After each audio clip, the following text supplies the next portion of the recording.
Samantala, nakatanggap ng suporta ang higit 30 asosasyon at 500 benepisyaryo sa Agusan del Sur mula sa Department of Social Welfare and Development para sa pagpapalago ng kanilang kabuhayan. Ang mga yan, silipin natin kay Jaira Saludar ng PTV Agusan del Sur sa sentro ng balita. Isinagawa ng Department of Social Welfare and Development Sustainable Livelihood Program o DSWD-SLP ang provincial check at project turnover para sa 37 SLP associations at 554 SLP individual beneficiaries sa lalawigan ng Agusan del Sur. Umabot sa 21,600,000 pesos ang kabuoang pondong na ipamahagi, kung saan ang bawat asosasyon ay nakatanggap ng tig 600,000 pesos at 8,310,000 naman ang kabuoang halaga ng naipamahagi para sa mga individual na beneficiaryo. Ayon kay DSWD Caraga Assistant Regional Director for Operations Jean Paul Parajes, layunin ng programa na palawakin pa ang akses sa mga oportunidad para sa sustainable o pangmatagalang kabuhayan, lalo na para sa mga mahirap at nangangailangang pamilya, mga bayan at barangay.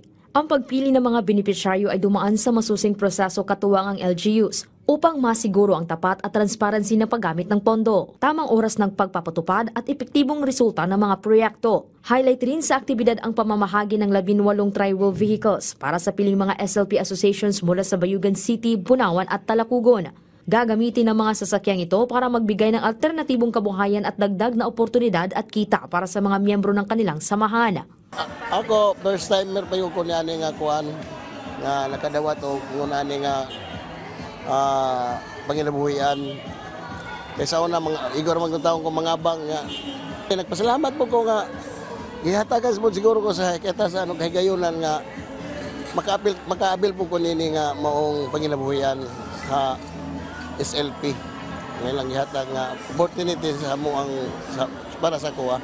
Ayon kay Agusan del Sur Governor Santiago Cani Jr., tungkulin ng bawat benepisyaryo na pangalagaan at alagaan ang proyektong kanilang natanggap sapagkat ang tagumpay ng programa ay nakasalalay sa disiplina at pagsusumikap ng mga benepisyaryo. Kung moabot kini nga livelihood program sa manining SLP, ang atong apilar kaninyo, amumaha, patubua, padakpan ninyo kini, dili lamang pinaagi sa inyong officials. To us that DSWD was not wrong or is not wrong in identifying each and every association and individual na kamoboy hatagan nining SLP.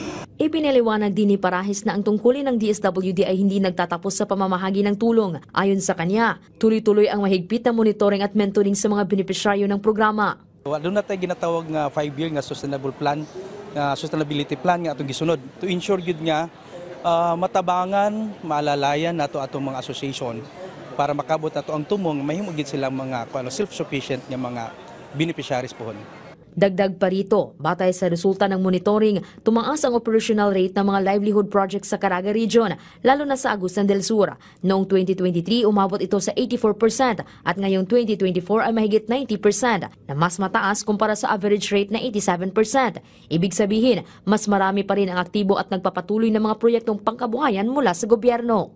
Nakita ginatong dakong impact atong livelihood. No? In fact, ang atong presidente through Bongbong Marcos dako ginadirect ba through Secretary Rex Gatchalian nga palambuon pa palawigon pa ang sustainable program because based sa mga impact assessment dako gid og tabang because these are development programs dili lang kini kanang tawag natong ayuda, but these are development programs na kailangan ginato siya nga tutukan. Samantala, ginawaran ng DSWD ng plaque of commendation ang provincial government, congressional leaders at LGUs dahil sa kanilang tulong at suporta na naging dahilan ng tagumpay ng programa.